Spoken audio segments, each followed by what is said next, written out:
inspirasyon ito para ipagpatuloy ang maglingkod sa lahat ng Pilipino. Ang lahat ng opinyon, pagtingin, pananaw o kuro-kuro ng mga bisita at panauhin o mga anchors o host sa programang ito ay sarili at tanging opinyon at pananaw ng mga nabanggit at hindi opinyon o pananaw ng Aliw Broadcasting Corporation, mga producers o mga namamahala ng Aliw Broadcasting o anumang organisasyon na affiliated sa network at kailanman ay hindi iniendorso ng Aliw Broadcasting Corporation ang mga nabanggit na opinyon at pananaw sa programa. Ang mga balita, dudublehin ng pasada. Ang mga kontrobersyal, mga viral, mga trending na mga tao. Dalawang mas matinding papasadahan. Mga pangyayaring nakikita sa kalsada. Live na papasadahan. Tambalang John Evanez at Drew Nasino. Doble ang lakas, doble ang tindi. DWIZ Pasada Balita sa DWIZ News, DWIZ News TV at Aliw Channel 23 at sa digital channels ng DWIZ. Huwag magpapaiwan para huwag maunahan. Pasada Balita.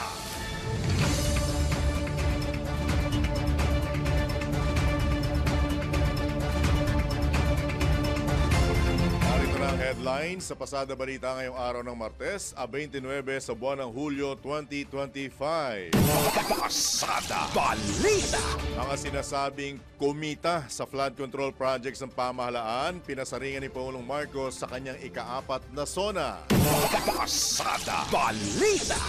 Senador Escudero at Representative Romualdez muling inihalal bilang leader ng Senado at Kamara. Pasada Balita! Bilang ng mga Pilipino apektado ng mga nagdaang bagyo at habagat, pumalo na sa mahigit 6 na milyon. Pasada Balita! Pulong Marcos may itinalaga ng bagong acting ombudsman. Pasada Balita! Sa balitang pangkalakalan, mga ekonomista hati ang opinyon sa bantang reenacted budget ni Pangulong Marcos sa SONA 2025. Pasada Balita! Balita sa Ibayong Dagat, tigil putukan sa Thailand at Cambodia, kasado na.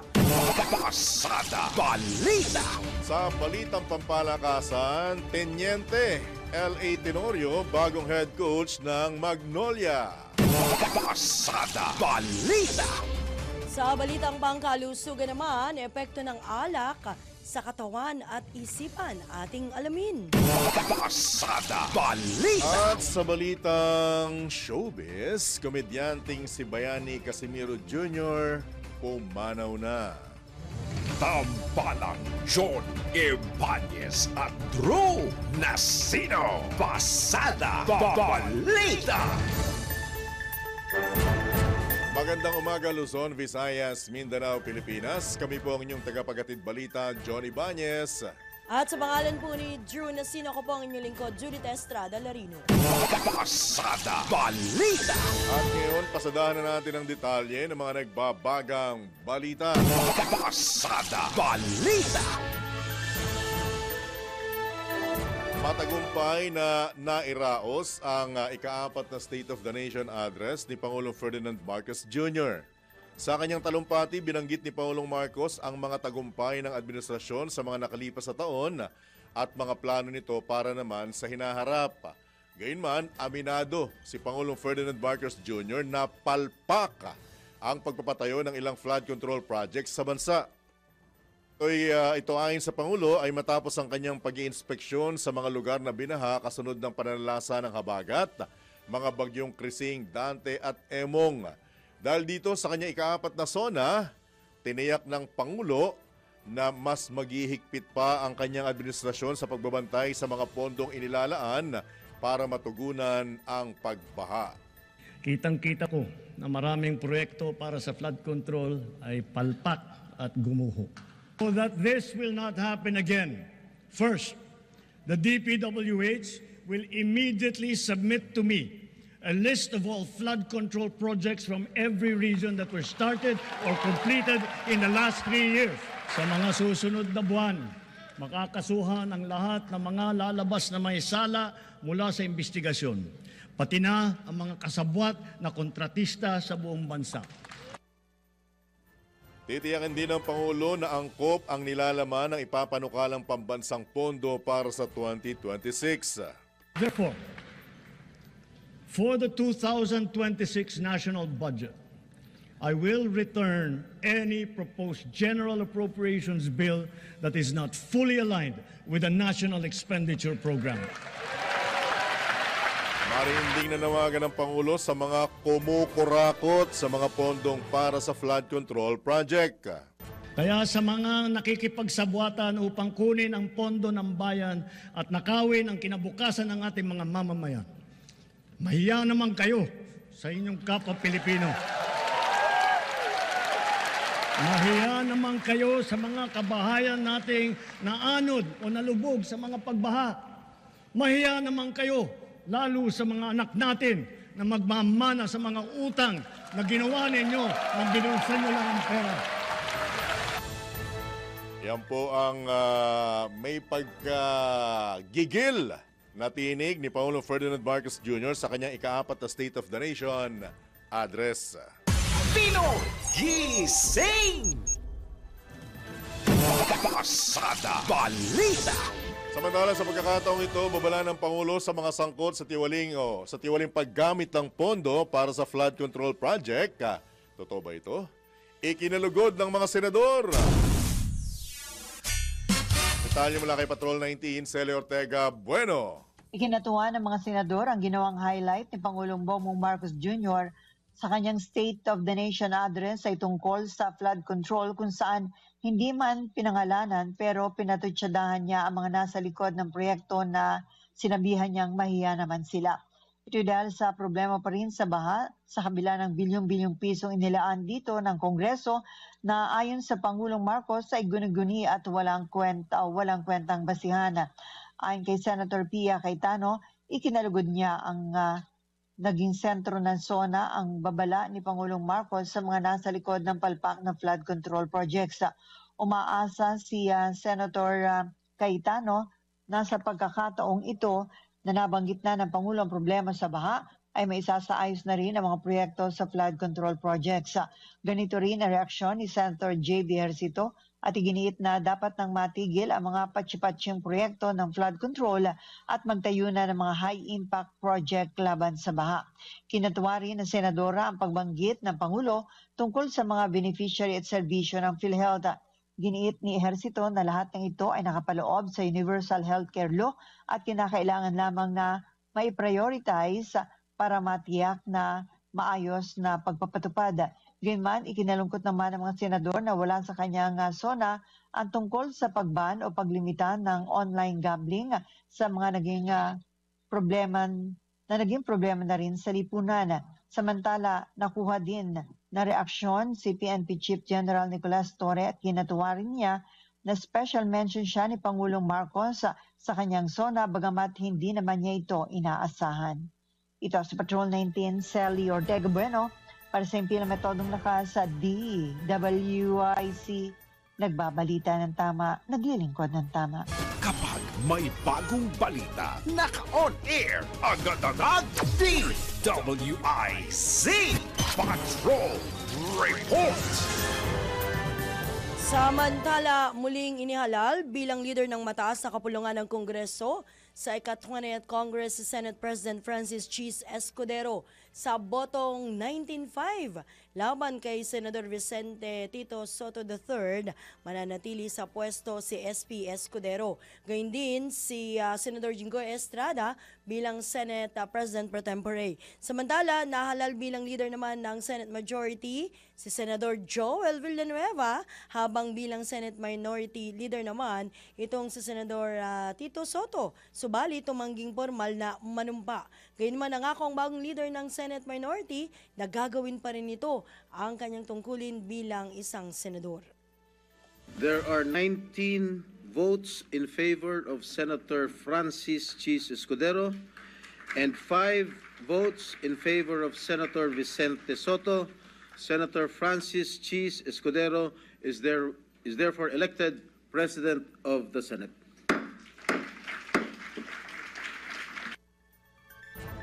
Yan po naman ang pagproklama ni Senate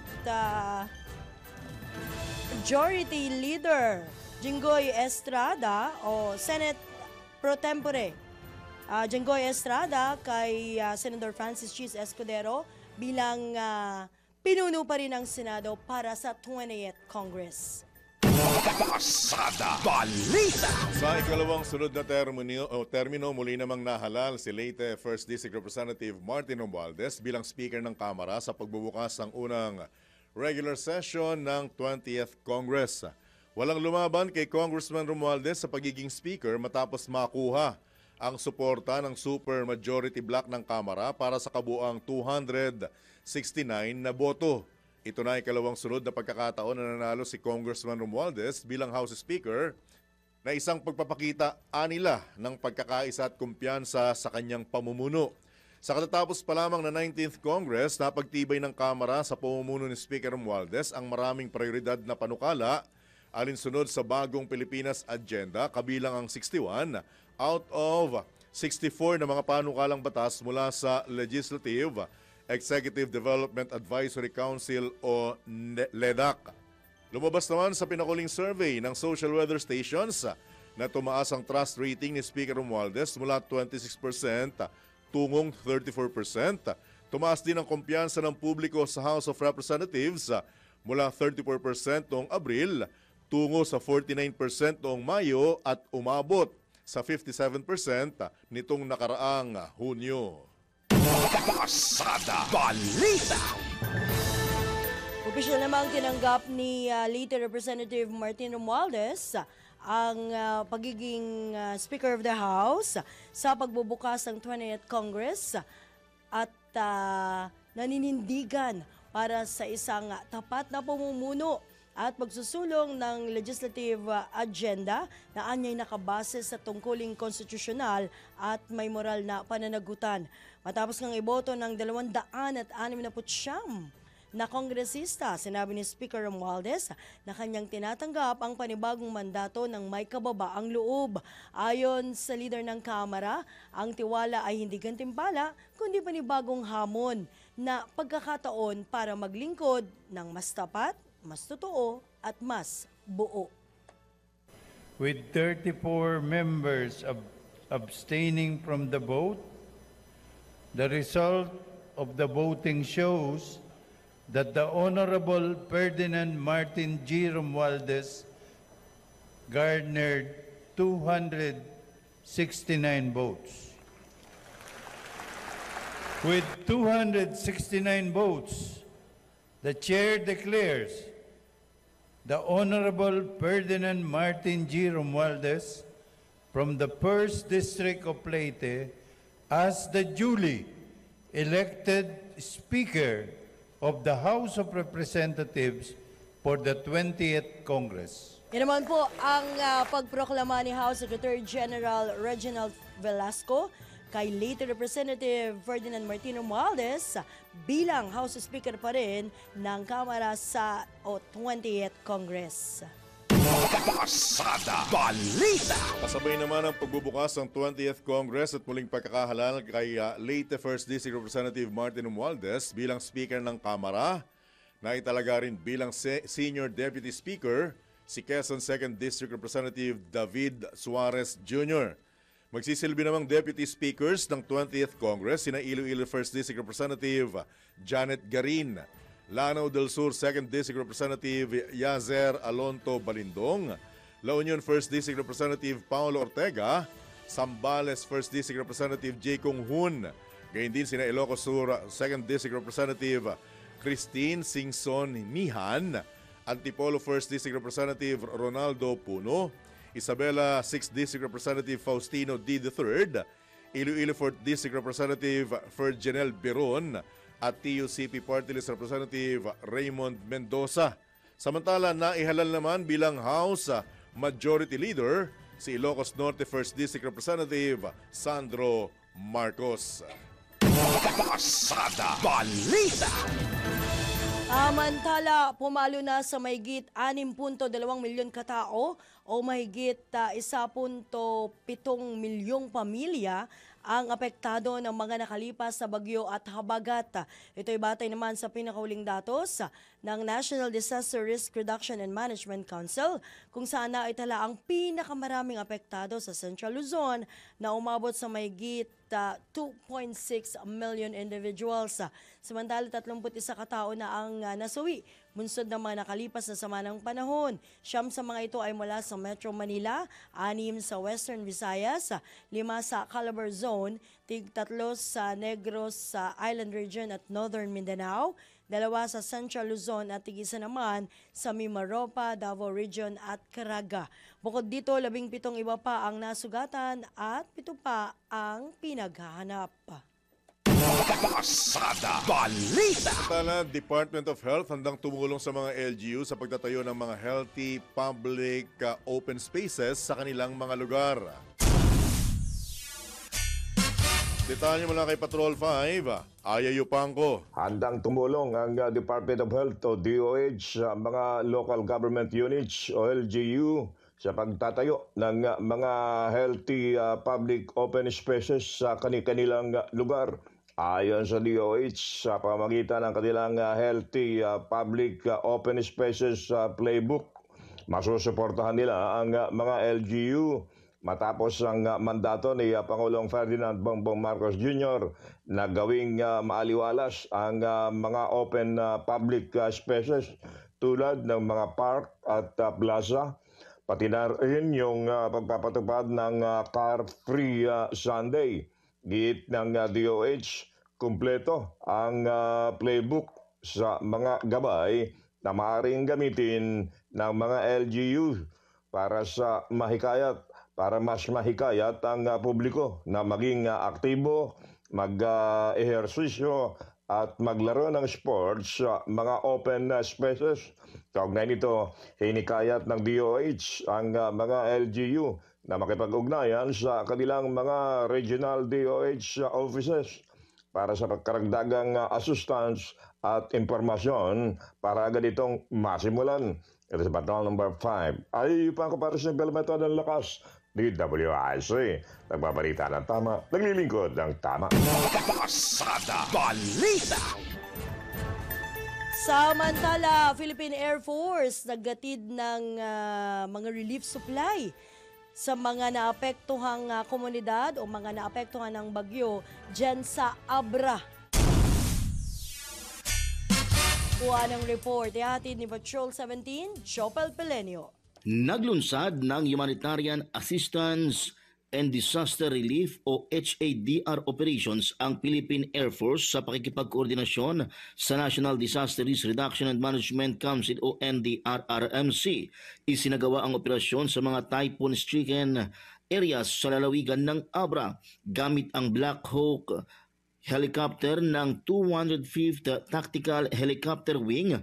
Inihatid ng PAF ang nasa 515 boxes ng family food packs at 85 sako ng mga essential relief supplies na mula sa DSWD at Provincial Disaster Risk Reduction and Management Office o PDRRMO ng Abra.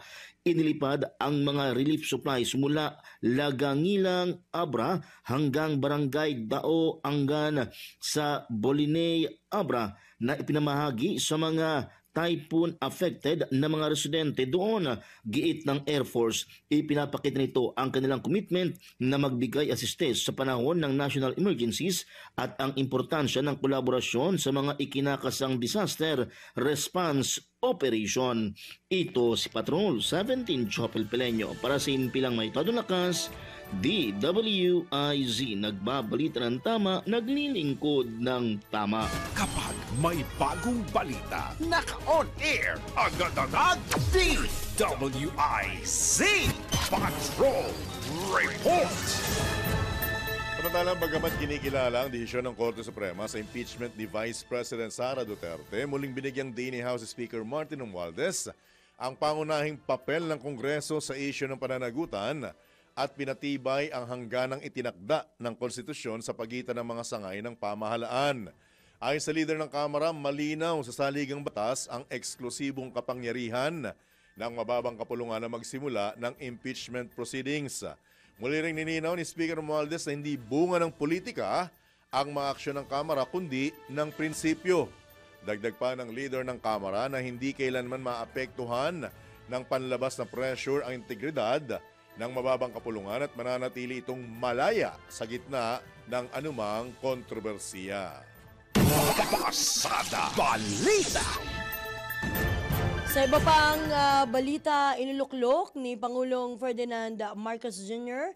si Senior Prosecutor Mariflor Punzalan Castillo bilang acting ombudsman.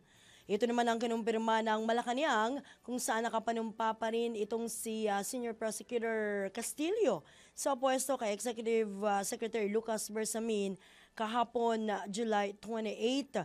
Nabatid na si Punzalan Castillo ang pansamantalang mangangasiwa sa anti-graft body habang wala pang naitatalagang permanente o bagong ombudsman ang Pangulo. Si Punzalan Castillo ay dating presiding justice ng Court of Appeals bago naluklok sa nabanggit na tanggapan. Samantala, kasalukuyan pang sinasala naman ng JBC o Judicial and Bar Council ang mga aplikante na siyang papalit kay Ombudsman Samuel Martires.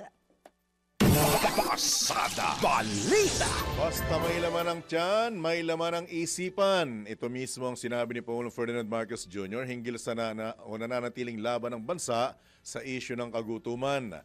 Ayon sa Pangulo, target ng pamahalaan na makapaglaan pa ng mas malaking karampatang pondo para may pagpatuloy ang walang gutom program ng Department of Social Welfare and Development na anya marami nang natulungan. Siniguro ng Pangulo na magtutuloy-tuloy ang magandang ugnayan ng DSWD at DepEd sa pagsasagawa ng mga feeding programs na target matulungan ang mga estudyante sa mga pampublikong paaralan at daycare centers. Ipinag-utos din ni Pangulong Marcos sa mga local government unit na suyurin ang mga residenteng pinaka-nangangailangan ng tulong. Sa ikalawang taon ng ating walang gutom program, mabibigyan ng tulong ang 600,000 pinakanangangailangang kabahayan sa kanilang nutrisyon. At sa 2027, dadamihin pa natin sa 750,000 kabahayan ang maaabot ng feeding program natin. Pinapagpatuloy ng DSWD at ng DepEd ang feeding program nila para sa mga daycare center sa pampublikong paaralan at nakapagbigay ng masustansyang pagkain at gatas sa mahigit 3.2 milyong mag-aaral sa buong bansa.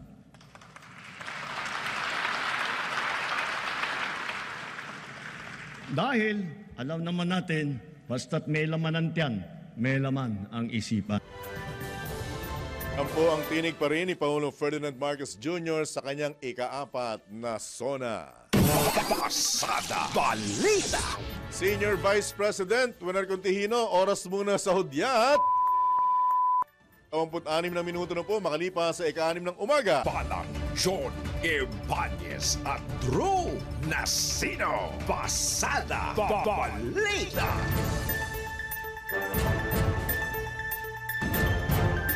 Balik tayo sa ating balitaan ito sa Pasada Balita. Kumpiyansa naman si Pangulong Ferdinand Marcos Jr. na palalawakin pa sa buong bansa ang pagbebenta ng 20 pesos na kada kilo ng bigas. Sa kanyang SONA, sinabi ng Pangulong Marcos na matagumpay ng nailunsad ang programa sa ilang bahagi ng bansa tulad sa Pangasinan, Cebu, Bacolod at Davao del Sur. Ayon sa Pangulo, kayang ibaba ang presyo ng bigas sa 20 pesos nang hindi nalulugi ang mga magsasaka sa buong bansa. Priority sa programa ang mga nasa tinaguriang vulnerable sectors at layunin nitong tiyaking may abot kayang bigas para sa lahat. Pasada Balita. Sa mga nagtatanong kung nasa na ang 20 pesos na bigas, ito ang aking tugon. Napatunayan na natin na kaya na natin ang 20 pesos sa bawat kilo ng bigas nang hindi malulugi ang ating mga magsasaka.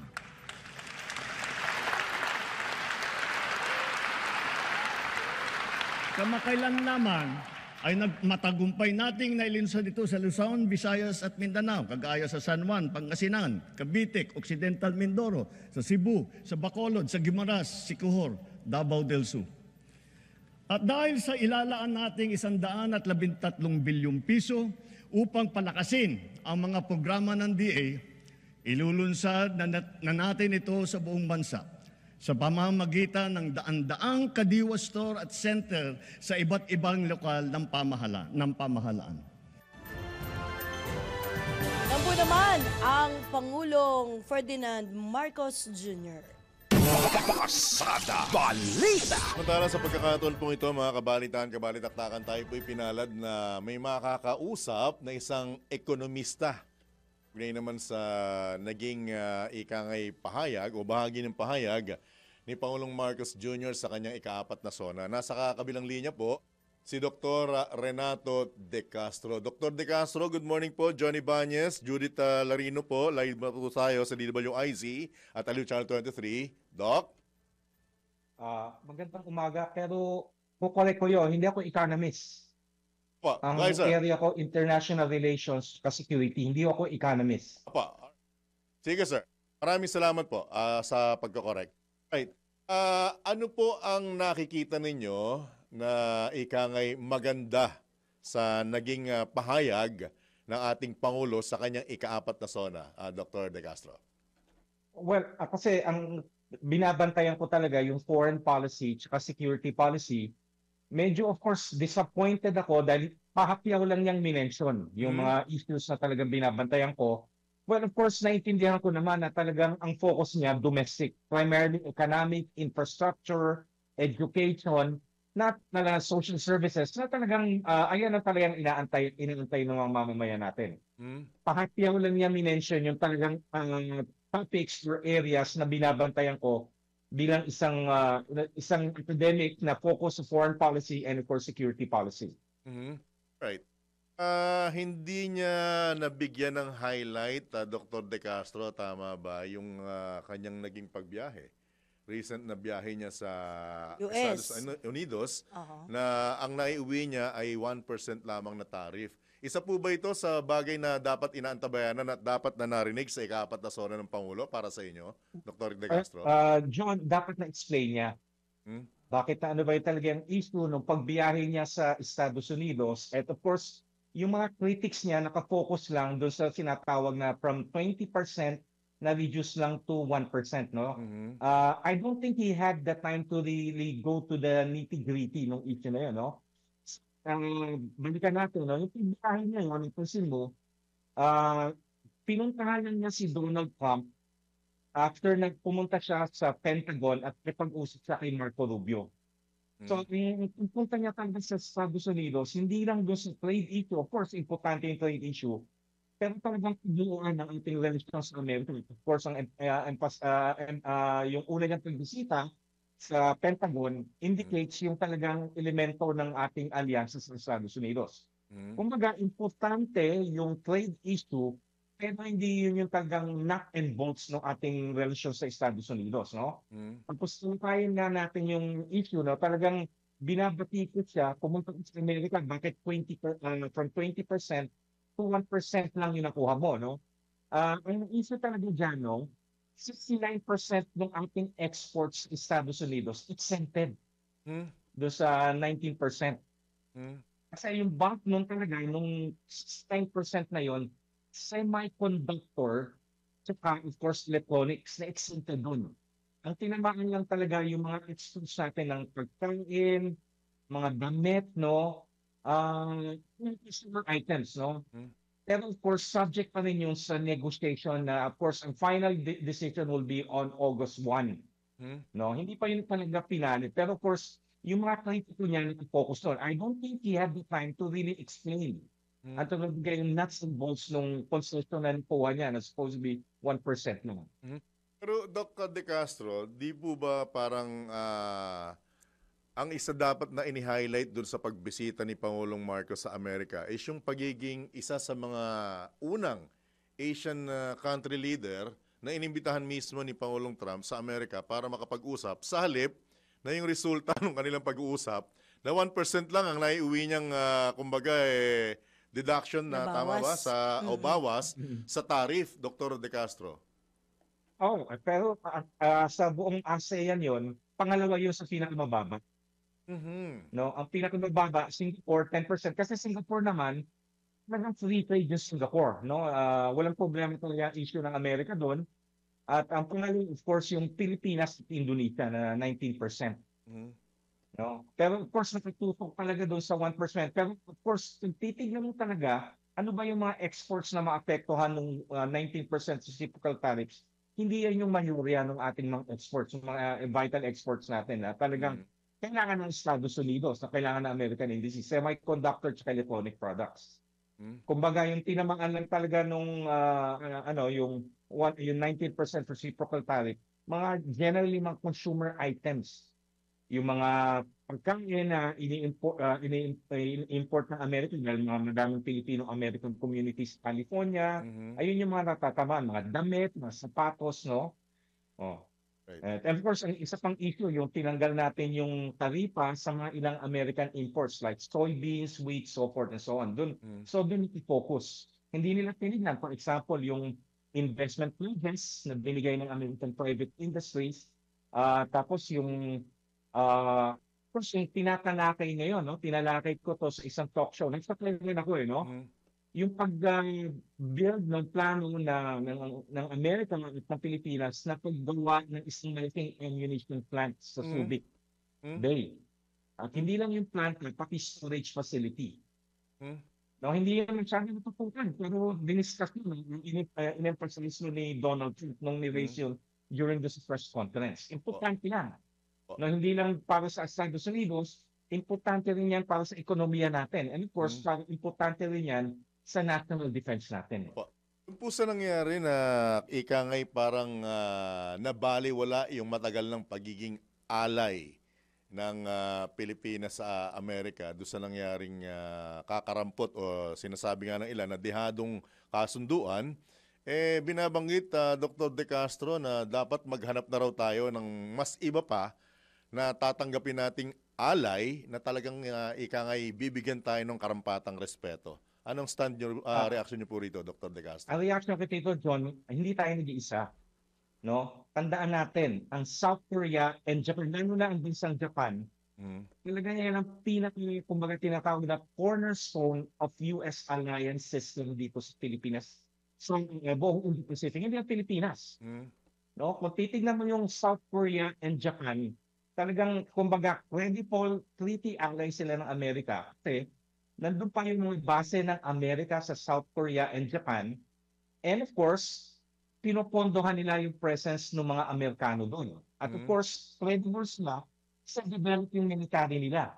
Pag humingi ng tulong ang Amerika sa kanila, lalo sa Binsang Hapon, very developed ang Japanese self-defense force. So, compare mo sa ating alliance. Ating alliance may asymmetric compared to US and Japan. Pero ganoon din na natanggap nilang treatment kay Donald Trump. Lalo ng Japan. Hindi disappointed ng Japan.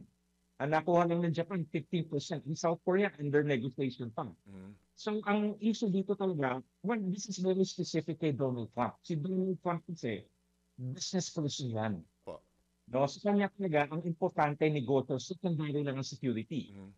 So, despite the fact na siguro, pumasok dito ng pagbisita ni Presidente sa Pentagon to emphasize yung alliance, maraming nagsabi niya si Hegseth, si Mark Rubio na importante yung Philippines alliance. Pero at the end of the day, ang gumagawa pa rin ng decision ay isang negosyante, si Donald Trump. Right. So this is something that we have to face na inilet ng majority ng American people ay isang negosyante, isang bilyonaryo. Ang tingin talaga sa international relation, business talaga, business matters.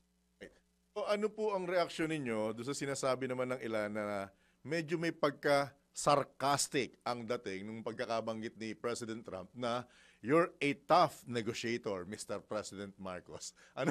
Anong dating sa inyo, Dr. De Castro? Well, at least force niya si Trump na magbigay ng 1%. Na, of course, everyone would say is symbolic. Pero ang nabasa ko, no, yung account ng isang Filipino-American NGO sa Washington, D.C., hindi naman yung discount nila. It was not really that tough negotiation. Siguro, ina-flatter na, hindi naman sarcastic yung gagamitin kong term, medyo patronizing yung dating ni Donald Trump. Pero pag mo yung body language niya, it's really, kumbaga, it's just like a discussion among friends or among even family members. Ganun ang dating, parang mag-chokaran lang sila, kaya siya nagsalita ng ganun. Oh. Well, of course, nilabas pa ni Donald Trump yung, kasi ang personality ni Donald Trump, importante sa kanya yung mga past relationship niya. For example, bakit siya very tough sa Japan despite ally ang Japano? Kasi yung business dealing niya in the 1980s, nagkaroon siya ng negative experience with the Japanese. Pero pagdating kay President Marcos, maganda yata yung relasyon niya doon sa kailan na sa dating First Lady, kay Imelda Marcos. Kumbaga may tanaw sa nakaraan. Parang ganun po. May tanaw sa 1980s. Lalo na yung mga businesses ng mga Marcoses sa New York, nung tatay niya. So, tignan natin kasi at the end of the day, hindi pa naman final yung 1% reduction na yun. Makikita natin magbago pa yan. Mabawasan pa, Doc.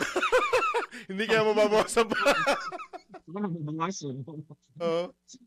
So, itong Donald Trump, actually, very positive siya dito eh. You have to credit Donald Trump for saving the alliance doon sa panahonan ng dating presidente, President Rodrigo Duterte. Pero meron siya first experience doon. Doc, naniniwala ba kayo na yung pasaring ni President Trump ng past administration is yung pinalitan niya o yung pinalitan ni Pangulong Marcos? Hati po kasi ang reaksyon ng mga tao dito eh.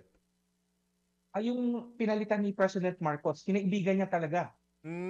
Si dating President Rodrigo Duterte. Kinaibigan niya talaga. Nung ipang po na binigay sa akin ng isang New Zealand diplomat noong 2017, kasi yung pinag-aaralan ko yung foreign policy natin, si Donald Trump ang lumapit kay Rudy. Tinawag pa niyang Rudy. Nung nagkita sila sa Hanoi.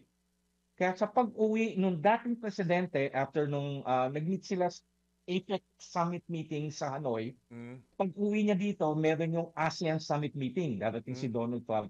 Sinabi niya kaagad doon sa protocol officer na Malacanang, ayokong katabi yung presidente ng Ruso, si Medvedev. Ang gusto mong katabi, si Don. So, maganda yung relasyon nila kaagad. Tapos, nag-umpisa yan, nung tulong ng binigay ng Amerika nung Siege of Marawi 2017. Tandaan nyo? Alright. Noong May 2017, nagbigay ng armas ang China pero ayaw ng Armed Forces of the Philippines. Pero nung po nagbigay ang Estados Unidos, ang order ni Donald Trump noon, kung anong hihingin ng Pilipinos noon, ibigay nyo. Oo, lahat. Nang ubusan tayo ng ammunition after less than 2 days ng Bakas Marawi. Nagpadala tayo ng C-130 sa Arizona. Pinuno yung pagbalik dito. At hindi pa lumabas noon, issue na yun, yung training na binigay sa Philippine Air Force. Doon sa operations sa Marawi. Kasi yung Air Force natin, nung natanggap natin yung F-A-50, yung mga piloto natin, wala pang training for ground interdiction. So dinala yun talaga sa Arizona, nagkaroon ng crash training for ground interdiction operation. Natatandaan nyo, nung siege ng Marawi, unang tinatamaan ng mga bomba ng Philippine Air Force ng F-A-50, yung mga Marines sa mga Army. Di ba? Nagkakaroon ng cases ng ground fire. Pero after nun, talagang accurate na yung bombing ng Philippine Air Force. Napulbos na yung mga mounted at yung mga Abu Sayyaf doon. Yung experience si Donald Trump in dealing with the Philippines. Doc, good morning po ulit. Sa tingin nyo, ano ba yung top 3 na international trade policy na, syempre, pangunahing concern po ng Pilipinas na dapat ho ay narinig natin, no? Sabi niya nga, narinig natin sa SONA niya kahapon. Una sana na-mention niya yung role ng mga international donors, lalo na minention niya yung infrastructure. Yes. Nabanggit niya sana doon, of course, yung pinag-usapan nila ni Marco Rubio, nandun siya, at of course, pinagkasunduan in April 2024, nung pumunta si President Marcos, at nag-form sila along with former Japanese Prime Minister Kishida at former US President Joe Biden, yung trilateral. Yung Philippines, US, Japan. At napagkasunduan nila doon yung tinatawag nating Luzon Corridor. Na i-develop yung infrastructure, i-develop mula sa Clark, Angeles City, pababa hanggang Batangas City. North Massive talaga, investment yan. Opo. Hindi niya na-mention yun, lalo na importante yan, no? Kasi yung part siguro ng infrastructure na dapat natin i-develop mula Clark and Subic related sa flood control. Tama. Tapos, pero napag-usapan din nila ni Marco Rubio yung gagawin na commuter train system that will link, of course, Angeles City to Batangas City. Hindi niya ma-mention ko kasi I think ang style naman ni Presidente, napapansin nyo, ayaw niya matagal. Yung State of the Nation address niya. Correct. Natatandaan ko, no, 2018, yung dating Presidente, naging commentator ako sa ANC, simula yung speech niya ng 5, natapos kami hanggang mga 8. Puro mura pa yung speech niya. Pero ito, very eloquent. Hindi pa kumbinsido, ganun, Doc, no? Kulang na kulang yung oras sa 3 oras. Well, very eloquent, very dignified, no? Very statesman. Hindi katulad dati, no? Natatandaan ko na, kasi pag nag-tweet noon sa ANC noon, kasama ko si Tony Velasquez, no? I cannot help but of course cringe every time na dininig ko yung mga mura noon, no? Buti na lang ngayon, wala. Alright, Dr. De Castro, as much as we want to, kaso natatalian ang kamay namin ng oras, sa inyong pagkakataon, baka may karagdagan pa po kayo mensahe. Panawagan din. Panawagan, kaugnay nitong katatapos pa lamang na SONA ng ating Pangulo. Go ahead, sir. Well, meron siyang minention na dapat nating bantayan ng pinakauli. No? Napansin niyo, very consolito din sa China. In-emphasize niya doon yung friends to all, enemies to none. Doon. No? Okay. No. Pero link yun, sinabi niya, bakit ba tayo conciliatory sa China? Next year, ang Pilipinas ang magiging ASEAN, chairman ng ASEAN. Okay. So mamanahin natin yung napakalaking problema ngayon na hinaharap ng ASEAN, no? Hindi lang of course, priority natin talaga yung West Philippine Sea, South China Sea, yung Code of Conduct. Pero recently pumutok yung bakan ng Cambodia at saka ng Thailand. Dadali natin yan next year. Make or break, Pangulong Marcos ito next year. Next year, no? Talagang Aking hamon pala. Oo, ayun yung hamon talaga. Ngayon, ang natutukan, Malaysia. Na may problema po si Anwar Ibrahim, may problema siya. Tapos problema niya pa yung talagang, kasi maaaring siya ang ASEAN. Pag talagang tumindi ang hidwaan ng Cambodia and Thailand. Talagang, siguro sa-sideline muna yung issue natin ng South China Sea at saka yung Code of Conduct. Talagang tututukan po ng ating presidente na manage yung a dispute that could really unravel ASEAN. Kasi link talaga ang ating presidente sa ASEAN. Kasi nung na-form ang ASEAN, isa sa mga founding members yan, Pilipinas, at ang presidente noon, yung tatay niya. At dahil dyan sa mga binitawan yung salita na yan, Dr. De Castro, asahan niyo po, bubulabugin po namin kayo sa mga susunod na araw.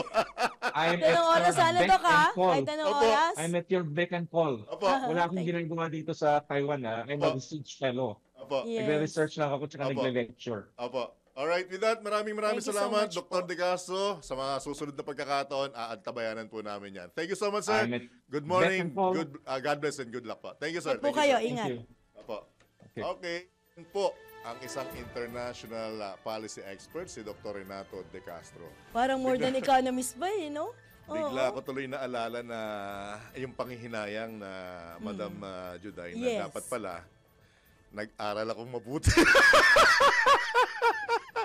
Pero magaling in fairness, alam niya yung sinasabi niya. In fairness, sir. Pati mga kwento, correct, no? Tsaka yung future, alam niya, binabantayan niya. Malaking hamon pala yung ASEAN, ano?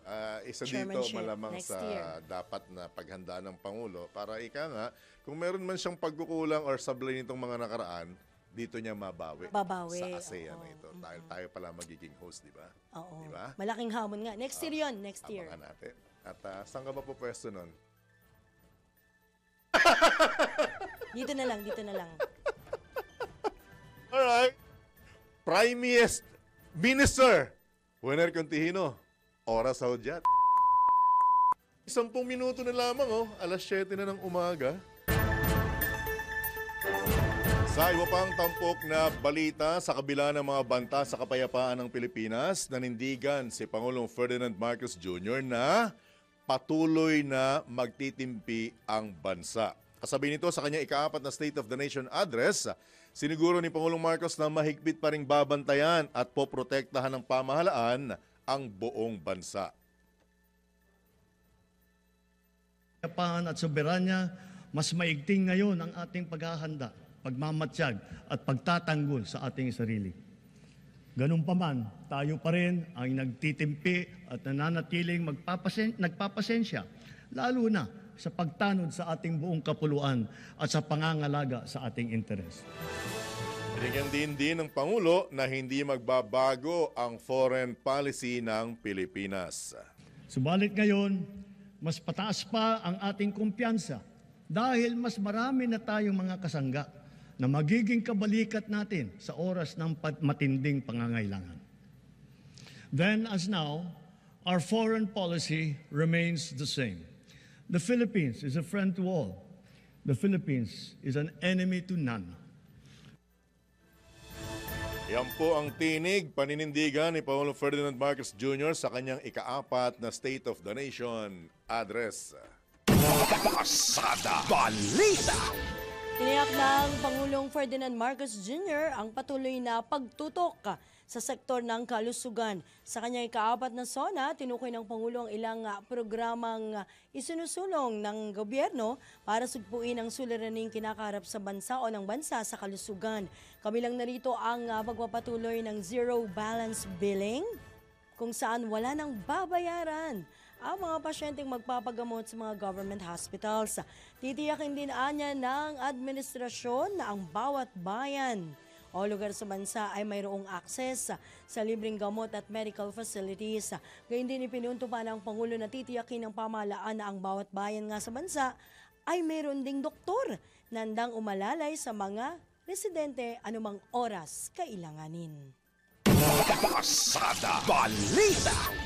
Naniniwala naman si Pangulong Ferdinand Marcos Jr. na mataas na ang tingin ng ibang bansa sa Pilipinas. Sinabi ni Pangulong Marcos sa kanyang ika-4 na SONA na dahil ito sa mabuting pakikitungo ng Pilipinas sa ibang mga nasyon o bansa at pagtupat nito sa mga kasunduan. Ngayon, masasabi natin na mataas na ang tingin ng buong mundo sa Pilipinas dahil maayos, patas at mahinahon tayong nakikitungo sa iba't ibang mga bansa. Tumutupad din tayo sa ating mga kasunduan at sa mga batas at panuntunan na pandaigdig na komunidad. Kasabay nito, pinasalamatan ng Presidente ang mga overseas Filipino worker dahil sa pagpapamalas-anya ng mga ito ng angking galing ng mga Pilipino sa buong mundo. Nagpapasalamat tayo sa ating mga magigiting ng OFW dahil sa kanila na ipamalas ang angking galing, kabutihan at puso ng Pilipino sa lahat ng sulok ng daigdig. Kaya naman po ang tinig pasasalamat ni Pangulong Ferdinand Marcos Jr. sa kanyang ika-4 na SONA kahapon. Pasada Balita! Samantala, ipinagmalaki ng Pangulong Ferdinand Marcos Jr. sa kanyang ika-4 na SONA o State of the Nation address kahapon na mas mapangalagaan ang karapatang pantao ng lipunan ngayon. Kasabay nito, ipinunto ng Pangulong Marcos na ang pagsasanib puwersa ng Philippine National Police, Armed Forces of the Philippines at mga dating rebelde ay nagdulot ng kapayapaan sa bansa, partikular na sa BARM. Magkakasangga ngayon ang AFP, PNP at mga dating rebelde sa pagpapanatili ng kaayusan at kapayapaan sa BARM. Kaya naman, ang lipunan natin ngayon ay mas mapayapa, mas mapangalaga rin sa karapatang pantao, anuman ang edad, kasarian, kondisyon o pangkat. Samantala, ibinida rin ng Pangulong Marcos ang maigpit na pagpapairal sa 5-minute response rule ng PNP. Kahit pa sinasabing bumababa ang antas ng krimen sa bansa, walang ibang magpapalubag ng pangamba at pagkabahala lalo na sa ating mga biktima mismo ng kriminalidad. Kaya ang puwersa ng ating kapulisan ay nagbabantay at rumoronda na para nararamdaman ng taong bayan. Sila ay re-responde sa tawag ng tungkulin sa loob lamang ng 5 minuto.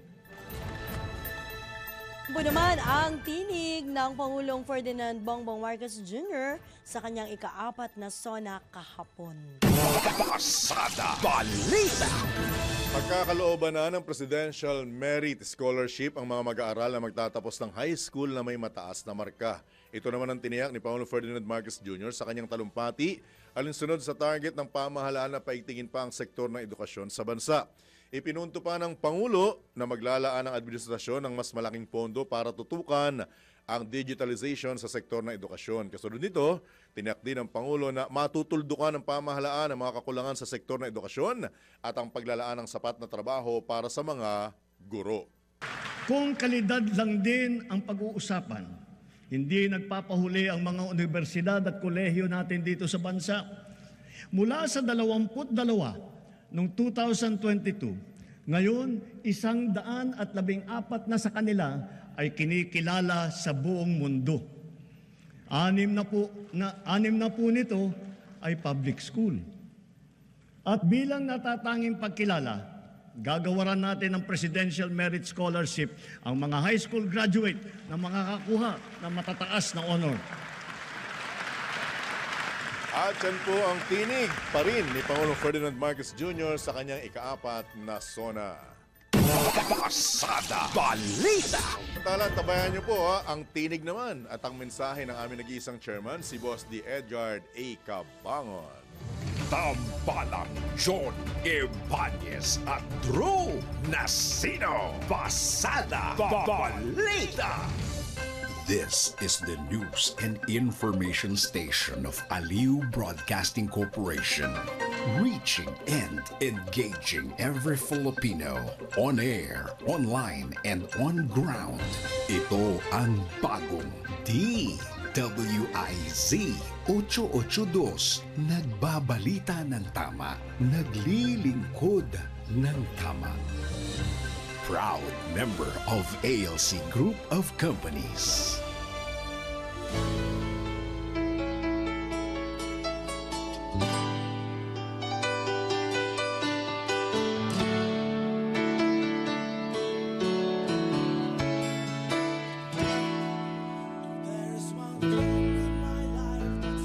At sa oras pong 7:00 na ng umaga, narito na po ang tinatawag na A Happy Reminder mula sa aming boss, the Edgard A. Cabangon. Don't count the things you have done for someone. Count the number of times you felt better because you made him or her happy. Thank good, thank God, thank God. Have a great day ahead and God bless you. Yan po ang napakasimple pero napakalalim at makahulugang happy reminder mula po sa amin nag-iisang chairman, Boss D. Edgard A. Cabangon ng Aliw Broadcasting Corporation.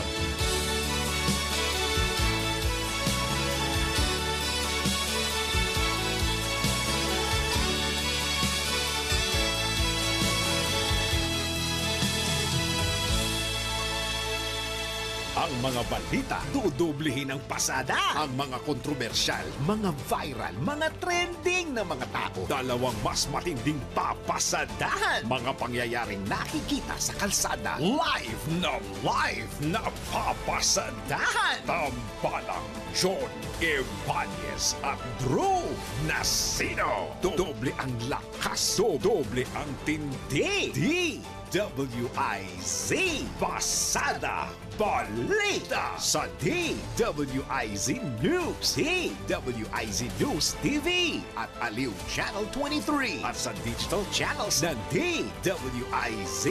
Huwag magpapaiwan para huwag maunahan. Pasada Balita.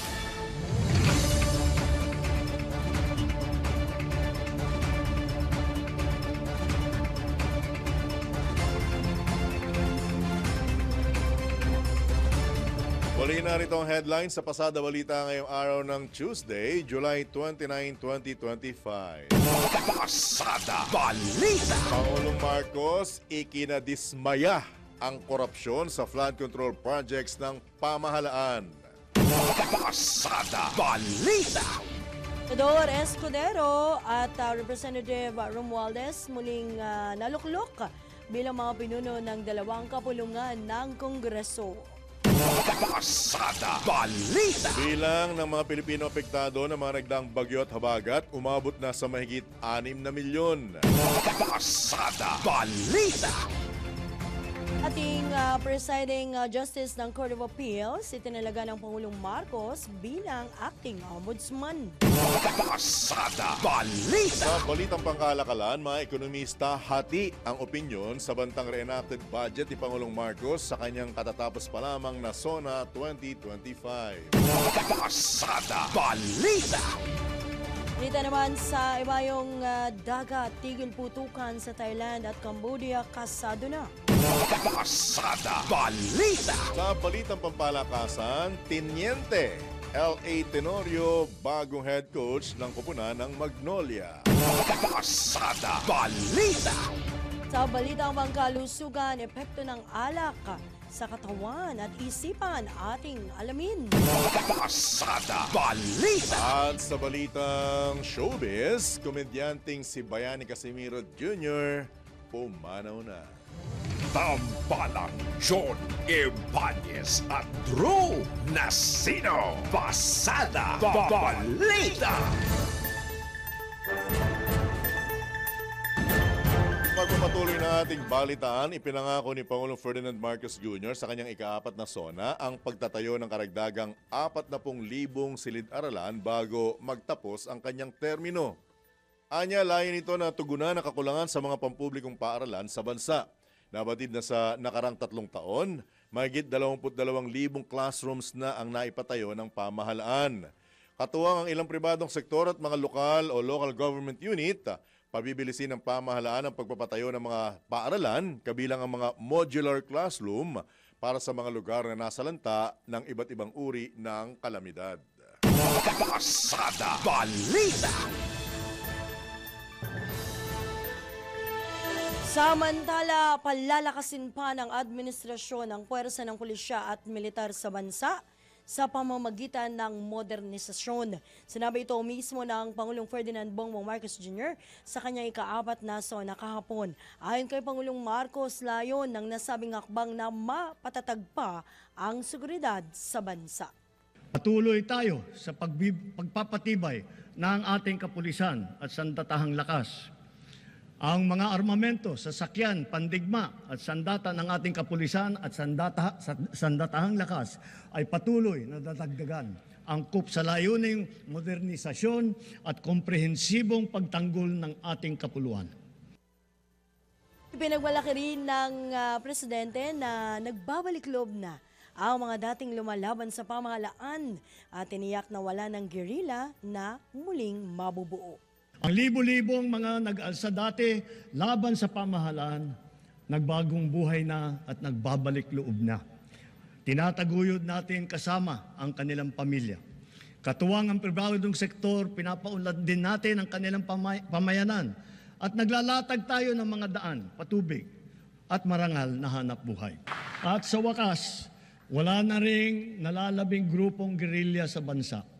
Titiyakin ng pamahalaan na wala nang mabubuo muli.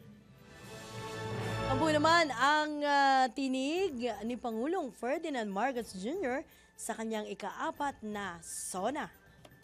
Pasada Balita. So, sa mga hindi nakakaalam, ito pong susunod yung item ay ang makaka-relate lamang dito si Deputy Prime Minister Winay Contihino at ang kagalang-galang nating news director.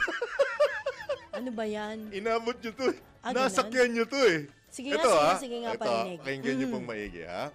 Ibabalik ni Pangulong Ferdinand Marcos Jr. ang nooy popular na pampublikong bus sa Metro Manila na Love Bus.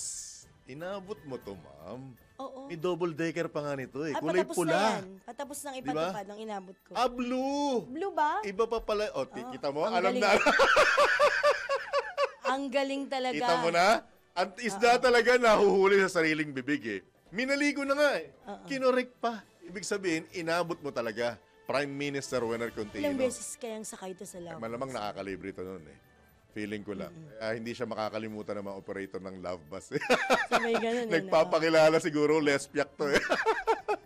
Sa kanya ika-4 na SONA, sinabi ng Pangulo na magiging libre ang pamasahe sa iconic Love Bus na sisimulan sa Mindanao at Visayas, partikular na sa Davao at Cebu City. Nabatid na bumiyahe sa Maynila noong 1970s ang nasabing bus na nanatanging air-conditioned bus sa panahong yun. Ang aming engineer. Tinigil ito makaranang ilang taon dahil hindi na ito kumikita. Noong 2023, magugunitang nauna nang ibinalik ang naturang marka ng Love Bus sa pampublikong transportasyon sa lungsod naman ng Makati. Pasada Balita.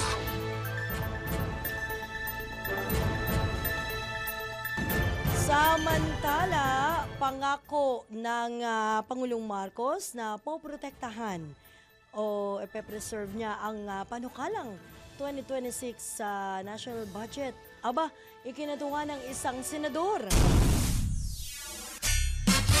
Alamin po natin ang iba pang detalye sa ulat na ito ni Patrol 19, Cel Ortega Bueno. Kinalugod ni Senator Sherwin Gatchalian ang sinabi ni Pangulong Bongbong Marcos Jr.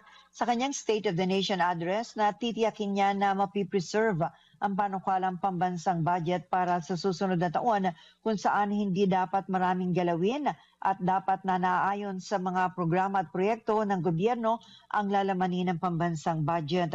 Si Gatchalian na sinasabi na matatalagang chairman ng Senate Committee on Finance. Bukod dito, kinatuwa ng senador ang babala ng Pangulo na pananagutin ang mga sangkot sa katiwalian tulad ng mga kumuha ng kickback sa pondo para sa flood control projects. Narito ang bahagi ng pahayag ni Senator Gatchalian. Yung sa health, at maganda rin narinig natin na kung pumunta ka lang sa isang public hospital, wala ka nang babayaran. Yun talaga yung gusto ng mga kababayan natin, maayos. Yung health, hindi ka napupunta sa mga politiko para humingi pa ng pera. Doon lang sa hospital, wala ka nang babayaran. Pero nadagdagan pa ng ating Pangulo yung fighting corruption, especially sa mga projects. Malinaw na malinaw yon na lalabanan niya ang corruption at papakulong niya yung mga taong involved sa corruption, especially sa infrastructure. At yung budget, dapat ma-preserve yung budget, hindi galaw ng galaw at wala naman napupuntahan yung mga ginagalaw na budget. So overall, very happy ako sa SONA speech ng Presidente at nadagdagan pa dahil yung budget ipapreserve niya at sisiguraduhin niya yung paggastos ay sa mahalagang projects lang at effective na projects. Kontento si Gatchalian sa kabuuan ng SONA ng Pangulo, lalo pat maraming sinabi ang Presidente na para mapahusay ang sektor ng edukasyon. Ikinatuwa din ng Senador na may binanggit ang Pangulo ukol sa zero billing, ibig sabihin na wala nang babayaran ang mga pasyente sa mga government hospital. Ito sa Patrol 19, Cel Ortega Bueno, para sa Impinametodong Lakas sa DWIC. Nagbabalita ng tama, naglilingkod ng tama. Kapag may bagong balita, naka-on air, agad-agad, DWIC Patrol Report!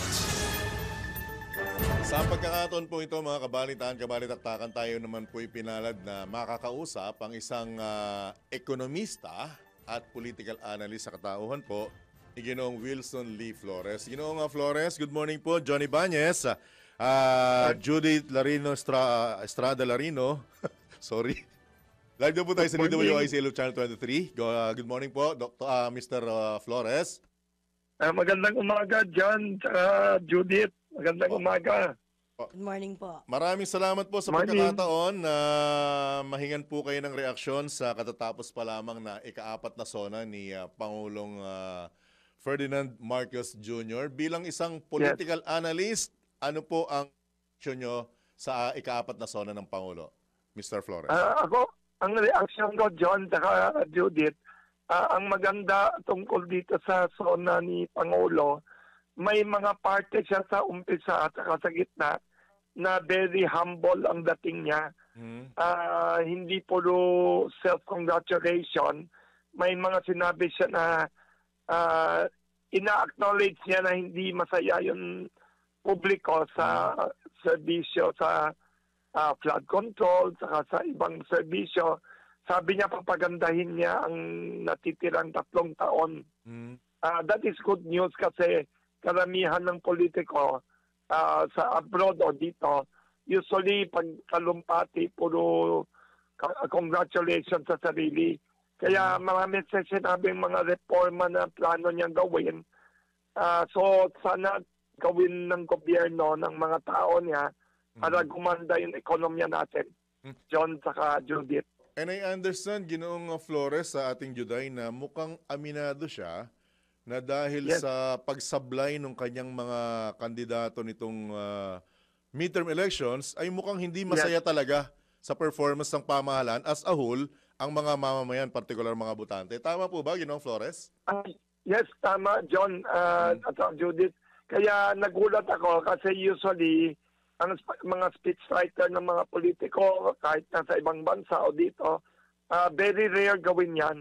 Kaya magandang balita yan. Ibig sabihin, itong Pangulo may determination or may pananaw siya na kailangan baguhin, magreforma, pagandahin yung performance. Example, sinabi niya na huhuliin niya, sabi niya, yung mga katiwalian, mga corruption sa infrastructure, sa flood control, sana yung mga tao niya sa iba-ibang department totoong gagawin yan. Ang problema kasi dyan, saka Judith, noon hanggang ngayon, panahon pa ng Kastila up to now, ang isa sa pinakamalaking problema ng Pilipinas noon up to now is sobra or excessive ang corruption.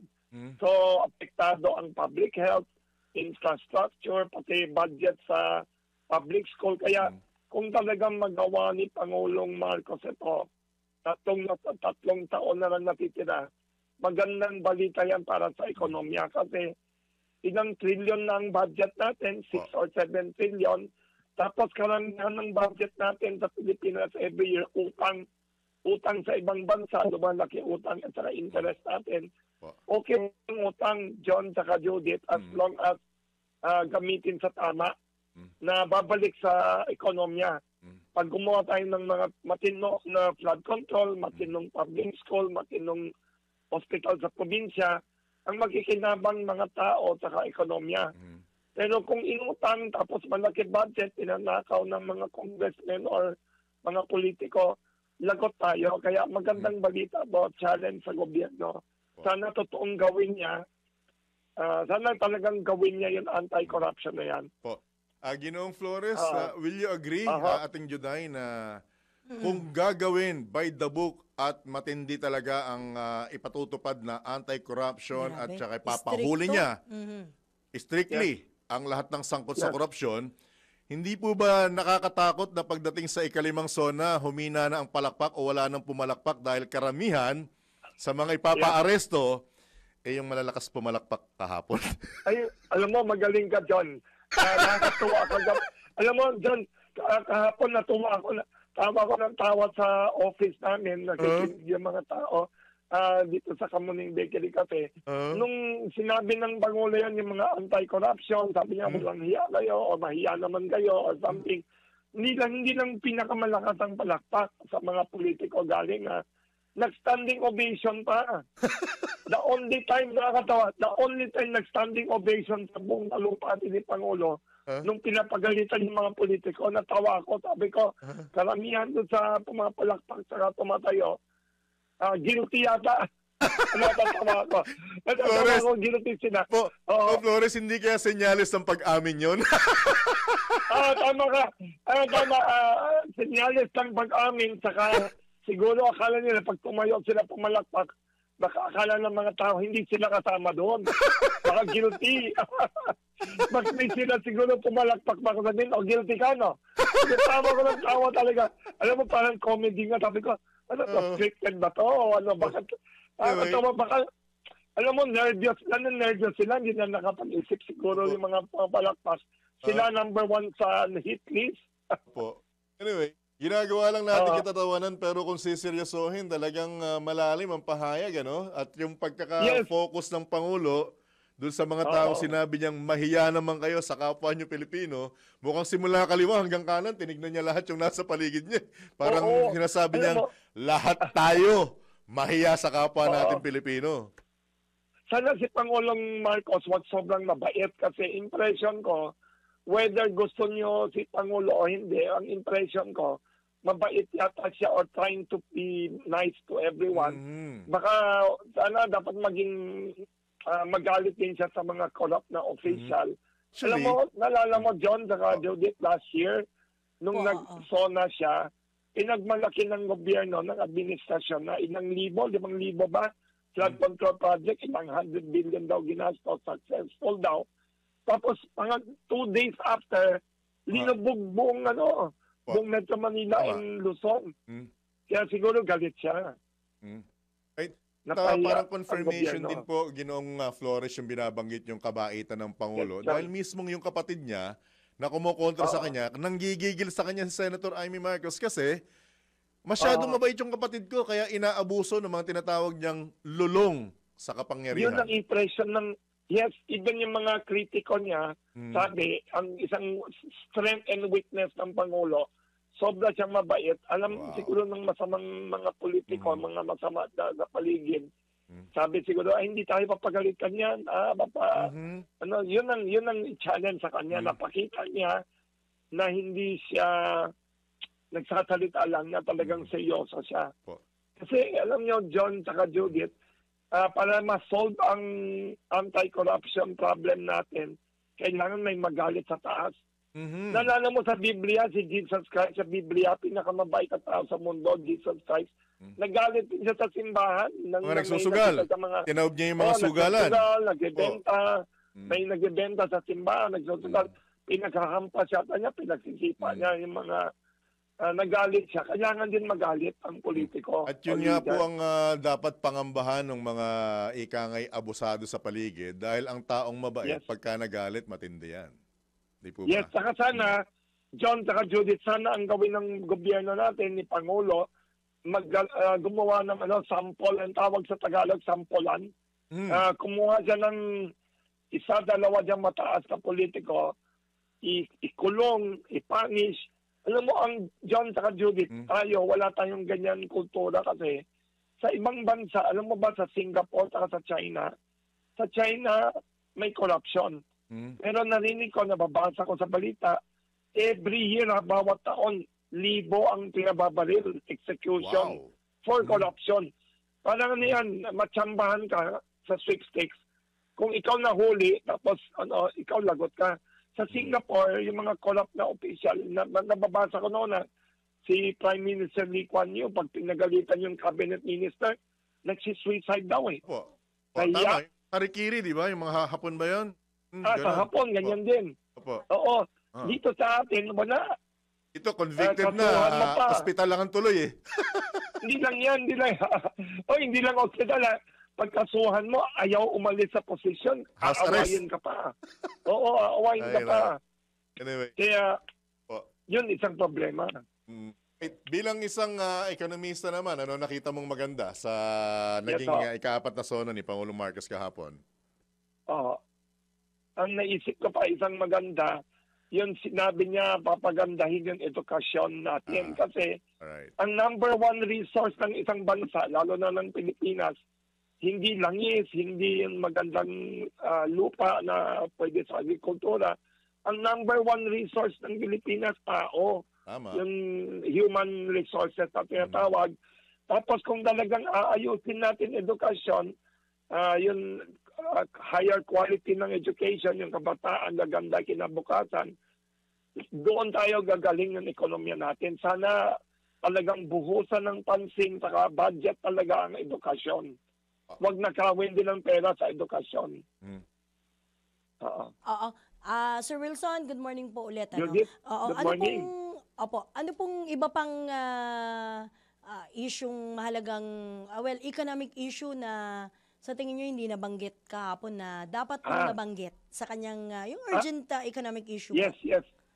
Magandang tanong yan. Isang hindi niya nabanggit na nagulat ako, sayang, yung tariff ng Amerika laban pinataw sa mga exports natin sa Pilipinas. Mukhang kinapos sa preparasyon. Oo, hindi yata. Siguro kulang sa preparasyon. Or number 2, hindi maganda yung binigay sa atin ni Trump na tariff. Dihado nga raw tayo sir Oo, 19 tayo, tapos sila 0. Ay, lagot, unfair yan. Dapat huwag tayo pumayag. Mabait sobra itong Pangulo. Hindi dapat siya pumayag. Sabi nga ni Senator Ping Lacson, insulto ito sa Pangulo at saka sa Pilipinas. Correct. Kasi aliado tayo ng Estados Unidos. Ginamit ang base militar natin na walang renta. Tapos hilingi sa atin 0 sa mga USA imports. Tapos tayo 19%, hindi yan fair. Sana, ang ginawa sana ni Pangulo, sinabi niya na kailangan i-renegotiate pa natin. Papadala ko pa mga tao ko dun sa US. Makikisuyo ako, makikikulit ako, maglalabi ako.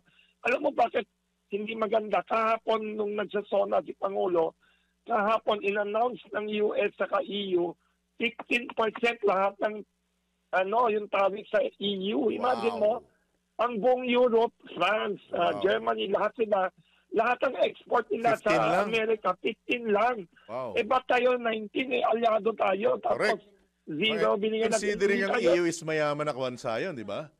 Mayaman na bansa ang EU Ang dami nilang pabrika, dami nilang export tayo, developing country tayo. Mas kailangan natin mag-export, mas marami tayong mahirap. Ang EU maraming mayaman doon eh. Unfair yun. Tapos tayo pa, loyal ally ng USA since World War II. Ang US na hindi Tingko lang, Ginoong Flores, mukhang hindi tayo alay eh. Mukhang ang dating mukhang alalay tayo ng Amerika. Yun nga, ang galing nyo. Inialay? Oy, ang ganda sinabi nyo. Hindi tayo alay. Ang turing sa atin, ang tingin sa atin ng US, alalay. Parang tinitake for granted ba? Kaya kung mga tao dyan na ay dapat pakipot konti, dapat pakita na hindi tayo sobrang pag-aari na nila. Susuyuin tayo, liligawan tayo. Pag ganyan, parang tinitake for granted tayo. Yun ang disappointed ako, yung tariff.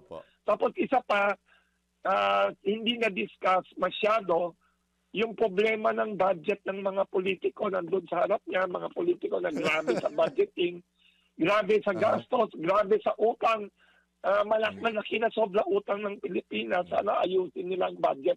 Huwag sila magwalang hiya sa gastos ng pera ng bayan. Right. With that, Ginoong Flores, mukhang kinakailangan nating panibagong araw na ipagpatuloy yung mga talakayan tulad nito. Dahil Opo. John, saka Judith, imbitado ko kayo sa Kamuning Bakery. Magkape tayo, anytime. Sige po. Salamat po. Alright. Maraming salamat, Ginoong Flores, Good morning. Ingat po kayo. Yes, good morning. Congrats sa DWIC, saka sa maganda ninyong radio show. Congrats. Morning. Thank you. Good morning. Yan po mga kabalitan-kabalitaktakan ng ekonomista at political analyst na si Ginoong Wilson Lee Flores. Parang nagtagpo yung ating mga kaisipan, ano? Kanina medyo nanghinayang ako dahil parang hindi ako nag-aral na kinapos ako sa aral. Pero ngayon... Binuhos mo ngayon. Binuhos ko ngayon di ba? Anyway. Magaling din to, dalawa, 2-in-1 Correct. Economics and and politics. At higit sa lahat, nag-i-invite. Yeah. Saktong-sakto sa almusal. Saktong-sakto sa almusal. Kape at tinapay. Magandang pala, titulo ng programa. Sige, tingnan natin, Meron na yata, Kape at tinapay. Parang meron na. Kapit pandesal, meron na rin. Umaga Sige. Isipin natin. Tuloy ako nagutom. Ganun ba? Dahil sa nagugutom ka, ito na. Sige. Ito na. Sige. I-demote ko to. Panaderong Winner Cantino. Oras on dyan. 27 minuto. Makalipas ang iyong kapito ng umaga. Pasada.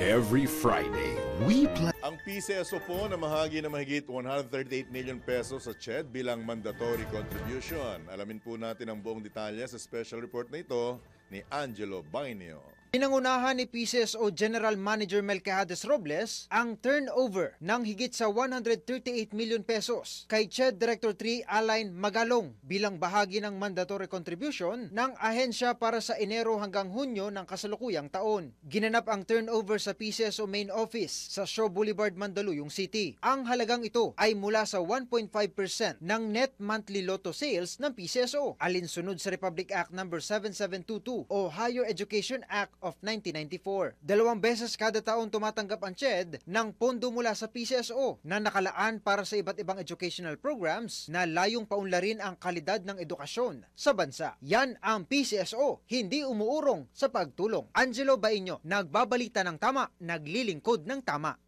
Pasada Balita.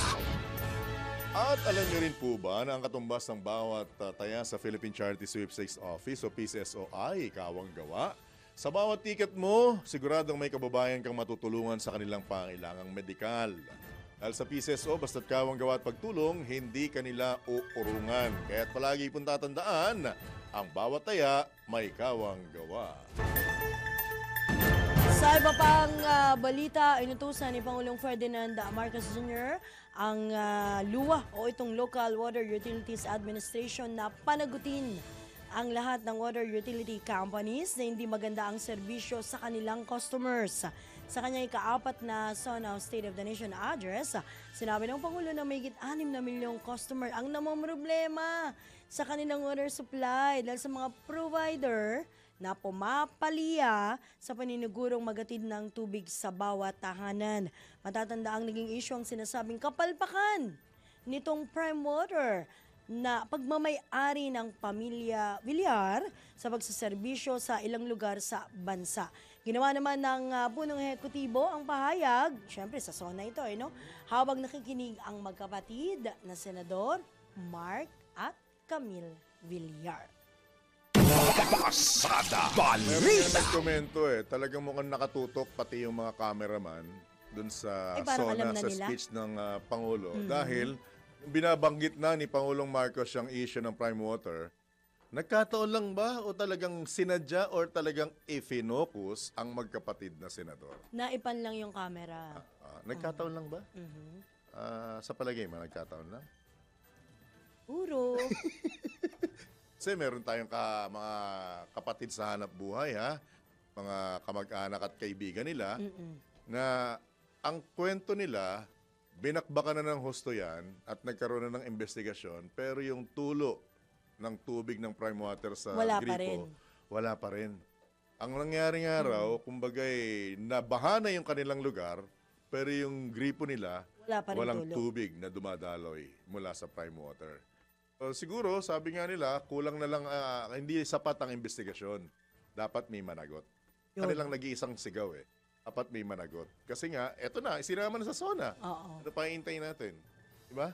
Tinimbrehan na at kumbaga, kinalabit na yung, tinapik na yung luwa. Galaw-galaw din pag may time.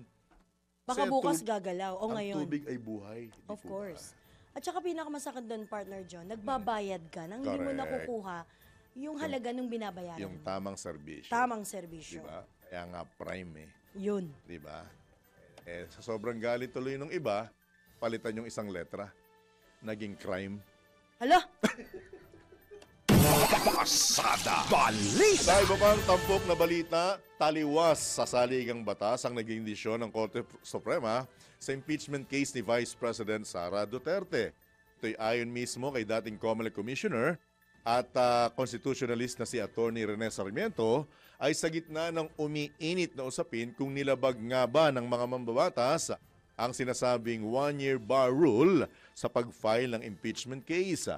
Arian niyang nagkaroon ng judicial overreach ang desisyon ng Supreme Court at maaaring lumabag din ng mga maestrado sa saligang batas. Ito po ay bumabangga sa isang provision sa ating saligang batas sa Article 11, Section 3, Paragraph 1 na ang bawang kapulungan ay may isang exclusive authority to initiate on impeachment cases.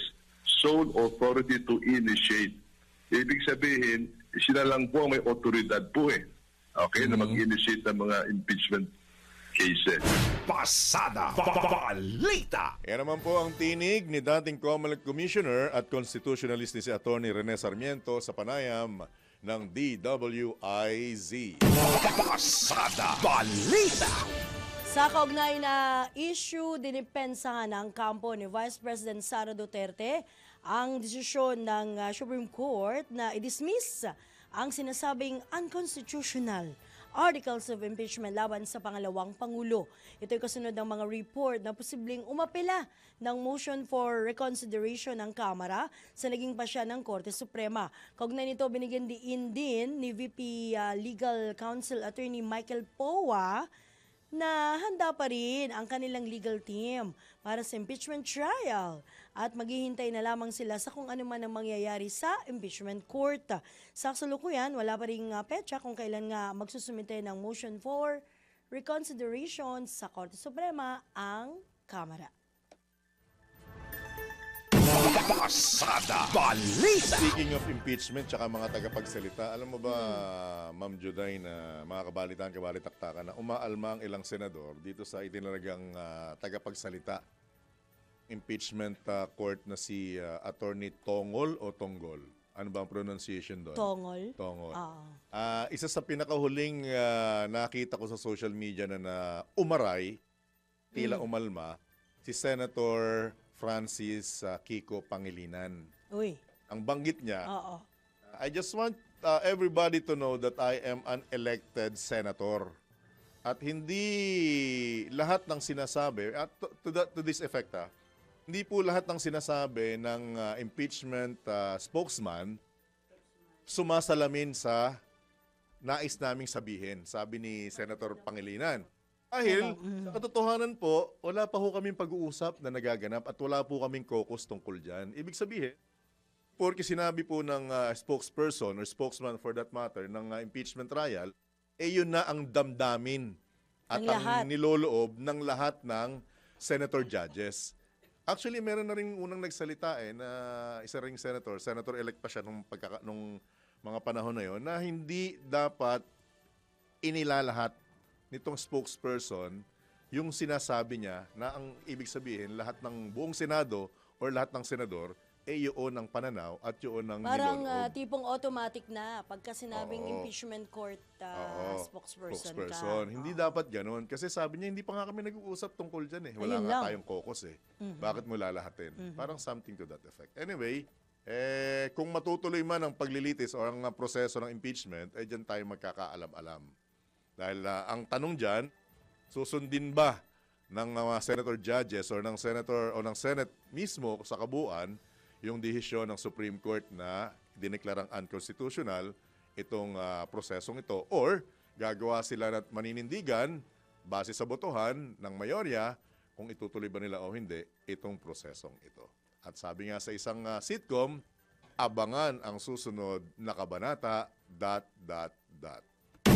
Pasada Balita! Sa iba pang tampok na balita, kailangang ayusin ni Pangulong Ferdinand Marcos Jr. ang iba pang sektor ng ekonomiya. Ito ang pinanawagan ng ekonomistang si Professor Astro del Castillo sa panayam ng DWIC upang maging mas maayos anya ang economic relations ng Pilipinas at Amerika.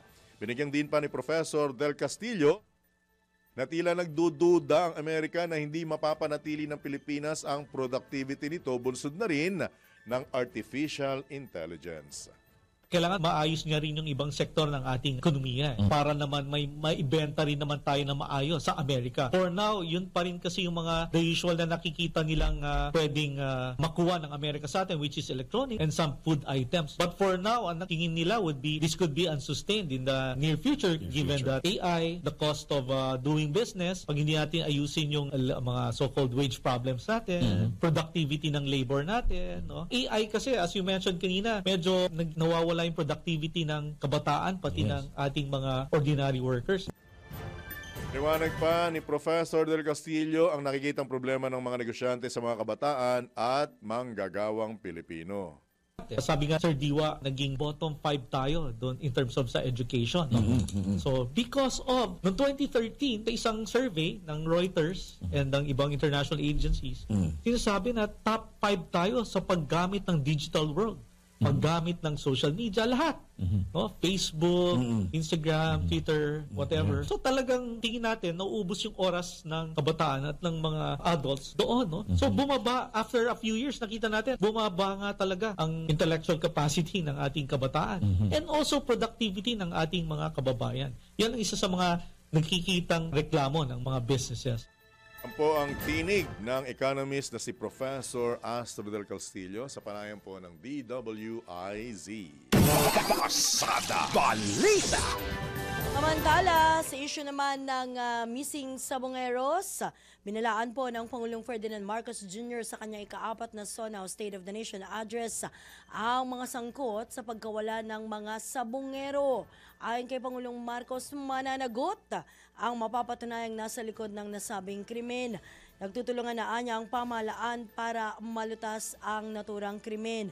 Nabatid na nitong nakalipas na buwan nga ay lumutang itong si Julie Dondon Patidongan alias Totoy at ibinunyag na itinapon sa Taal Lake ang mga sabongerong nawawala pa simula noong 2021. Natutulungan ang buong pamahalaan para lutasin ang mga kaso ng mga nawawala dahil sa walang pakundangang kagagawan ng mga sindikato sa likod ng madilim na mundo ng mga sabungan. Hahabulin at pananagutin natin ang mga utak at mga sangkot, sibilyan man o opisyal.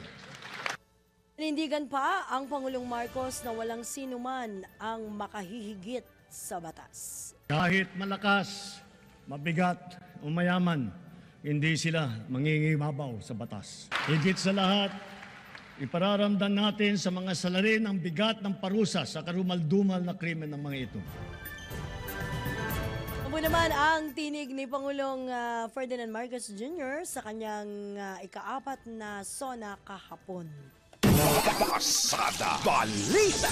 Dismayado naman ang Catholic Bishops' Conference of the Philippines sa State of the Nation address ni Pangulong Ferdinand Marcos Jr. Ayon kay CBCP Episcopal Commission on Public Affairs Executive Secretary Jerome Ceciliano, hindi nila napakinggan sa ika-4 na SONA ang inihintay na hakbang na gagawin ng Pangulo laban sa talamak na online gambling. Giit ni Father Ceciliano, hindi dapat baliwalain ang nasabing issue lalo na't maraming kabataan ang nalululong dito at maraming pamilya na rin ang nawasak. Magugunitang makailang ulit ng nanawagan ng CBCP sa pamahalaan para labanan ng mga illegal na sugal dahil sa negatibong epekto nito sa sambayanang Pilipino. Pasada Balita! Mandala, isa pang illegal na issue. Pinagmalaki po ng Pangulong Ferdinand Bongbong Marcos Jr. sa kanyang ika-4 na SONA ang mas pinalakas na gyera kontra illegal na droga ng kanyang administrasyon. Sinabi ng Pangulong Marcos na malapit nang mahigitan ng kasalukuyang pamahalaan ang nakalipas na administrasyon pagdating sa dami ng huli sa mga sangkot sa paggamit ng illegal na droga. Aminado ang Pangulo na siya ay nalulungkot dahil sa pagkakadawit ng mga opisyal at kawani ng pamahalaan sa kalakalan ng illegal drugs. Sa 3 taon lamang, halos mapantayan na ang kabuuang huli ng nakaraang administrasyon. Sa kabila ng mga ito, tila nagbabalikan daw ang mga pusher. Kaya patuloy ang ating mga operasyon laban sa mga drug dealer, sila man ay big time o small time. Ang pinakamasaklap, mahigit 677 sa kanila ay kawani ng pamahalaan. Mahigit 100 ay halal na opisyal. Mahigit 50 ay pulis. Bu naman ang tinig pa rin ng Pangulong Ferdinand Marcos Jr. sa kanyang ika-4 na State of the Nation address. Pasada Balita! Totoo na. Engineer, Winner Cantihino, Oras Audiat. Binabanggit ko yung engineer, gumaganda yung tutot ni Kuyang Winner. No? Bait mo ngayon, ha? Oo, ibang klase. Oo. No? Kailangan talaga yung totoo sasabihin. Sige. 15 minuto na lamang. Alas 8 na ng umaga. Pasada Balita! Sa iba pang balita, napunan na ng Department of Education ang 97% ng higit 21,000 na teaching positions na pinondohan noong nakaraang taon. Batay na rin ito sa mismong direktiba ni Pangulong Ferdinand Marcos Jr. na pabutihin pa ang education system sa bansa. Samantalang 99% naman ang napunan ang 5,000 bagong administrative positions sa nasabing departamento. Magugunitang sa ikatlong SONA ni Pangulong Ferdinand Marcos Jr. noong nakaraang taon, nagbigay ito ng direktiba sa sektor ng edukasyon na solusyonan ang puwang sa education system dito sa bansa. Pasada Balita!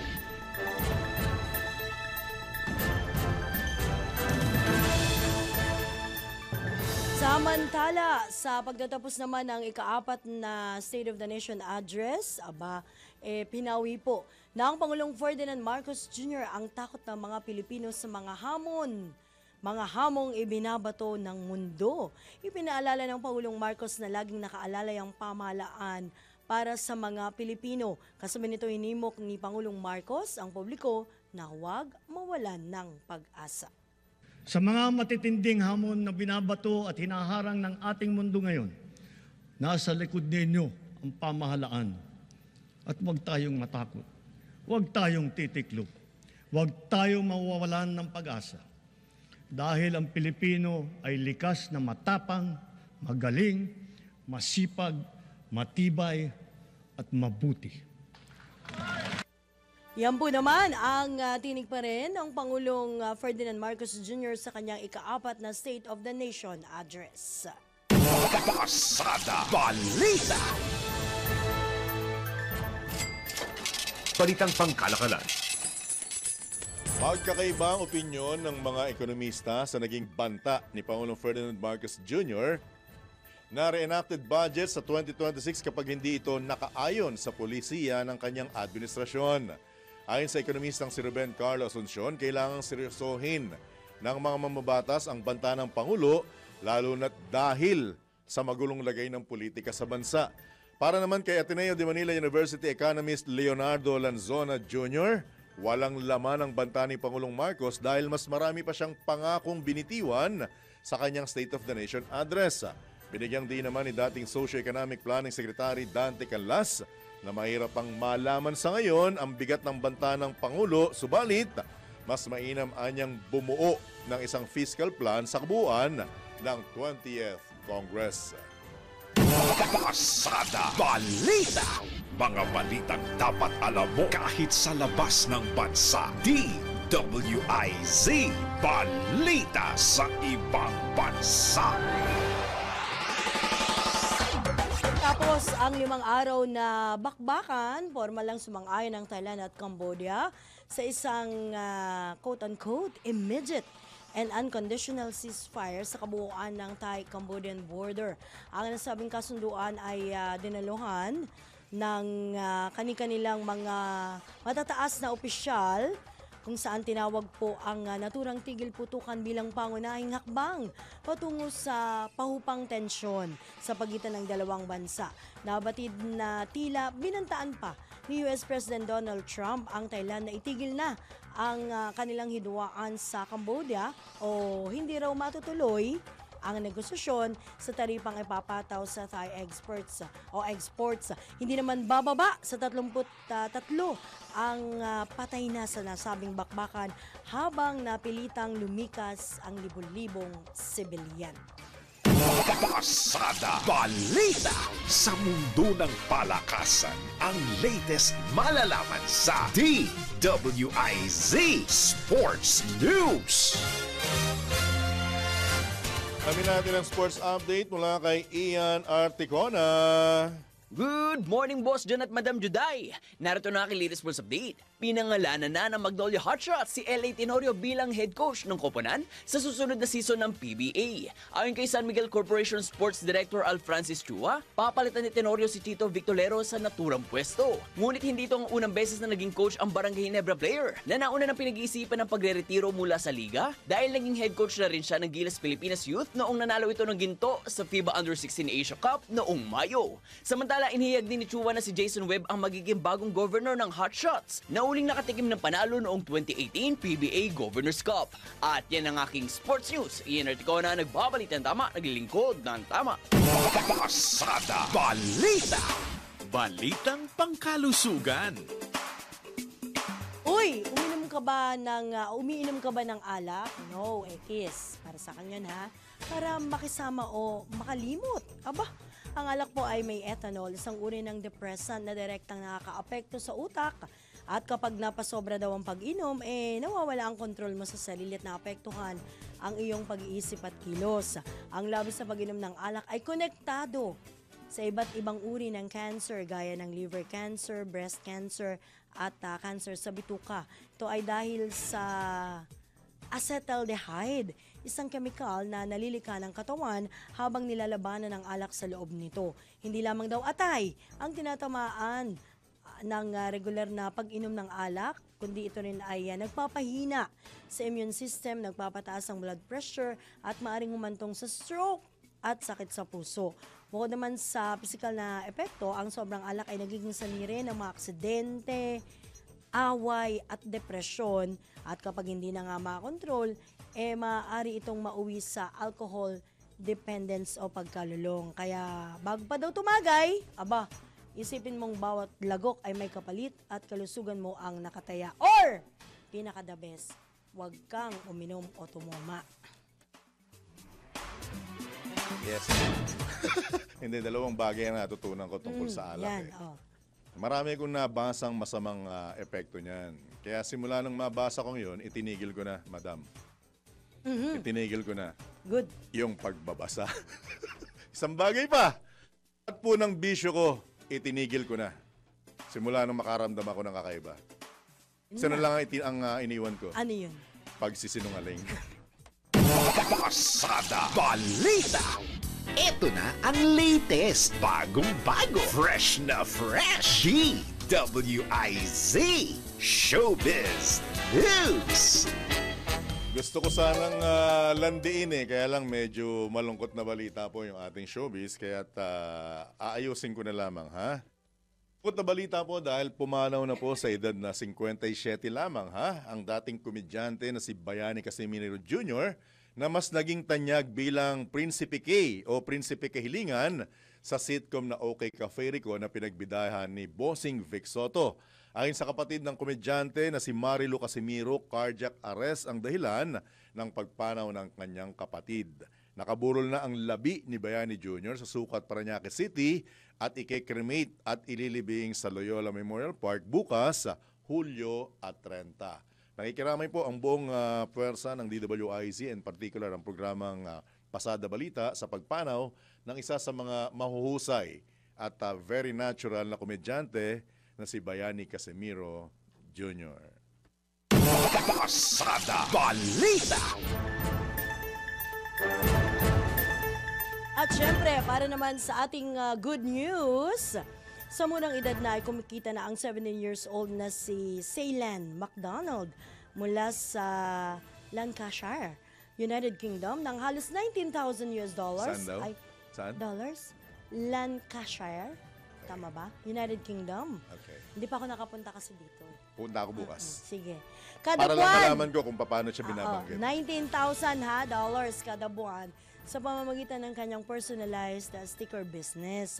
Nagsimula po ang negosyo ng binata mula sa Christmas gift ng kanyang ina na isang craft kit. Aba, madiskarte na binubuo ng digital drawing, cutting at printing machine. Maaring mag-design ito ng items at print sa mga vinyl material, glassware at acrylic. Sinimula ni Ceylan na magbenta ng stickers online noong 2023 kung saan nakakabenta siya ng 200 items kada buwan. Sa kasalukuyan, nakapagtayo na ng sariling shop ang binata at nakabili na ng mas malaking industrial printers kung saan kumita siya ng mahigit 7 million pesos sa pagtatapos lamang ng 2024. Binata pa yan? Tingin nga yung full address niya. Mapuntahan. Noon na lang yung United Kingdom na lugar niya. Anong pangalan niya, ma'am? Ceylan. Apelyido? McDonald. Okay. Akala ko hamburger business yung pinasok niya. Tapos ang igagawa ay papangalan niya, magsisimula sa letter J. Kasi McDonald ang apelyido niya. Kamabanggit ko, magbabayad ako nito. Hindi, 17 years old. 19. Yan ang maganda naman. Yung halimbawa yung discarded katalinuhan ng isang bata ay ginagamit sa mabuti. Diba? Diskarte, di ba? Sa totoo lang, mga Filipino maraming magagaling at madidiskarte. Kaya lang tatalino iba, talaga, Pinoy. Yung iba talagang kulang ng pera. Yung iba kulang sa suporta. Yung iba naman, kung saan-saan ginagamit. Kaya imbis na mapatino, napapariwara. Yan, kalokohan nyo Nabalitaan mo yung isa sa mga mahusay na tripulanting Pilipino, ma'am. Second officer siyang gumraduate sa Philippine Maritime Academy dito. Ang masaklap, nadamay siya dun sa malaking barkong international na nahulihan ng tonetoneladang cocaine. Nako, yun lang. 18 years yata siya makukulong. Alright, nasa agree. At sumayin niyo po ang Tuesday edition pa lamang ng inyong nag-iisang pasada balita. Dito lamang yan sa DWIZ, nagbabalita ng tama. Lilingkod ng tama. Kami po ang inyong naging kabalitan at kabalitaktakan, Johnny Bañez. At ako naman po ang inyong lingkod, Judith Estrada Larino, sa pangalan ni Drew Nasino. Ang tabayanan po susunod na palatuntunang karambola. Oras sa Hudyat. Ilang segundo pa bago mag alas 8 ng umaga. Sasabay ka ba, Ma'am Juday? Happy weekend! Ang mga balita, dudublihin ang pasada. Ang mga kontrobersyal, mga viral, mga trending na mga tao. Dalawang mas matinding papasadahan. Mga pangyayari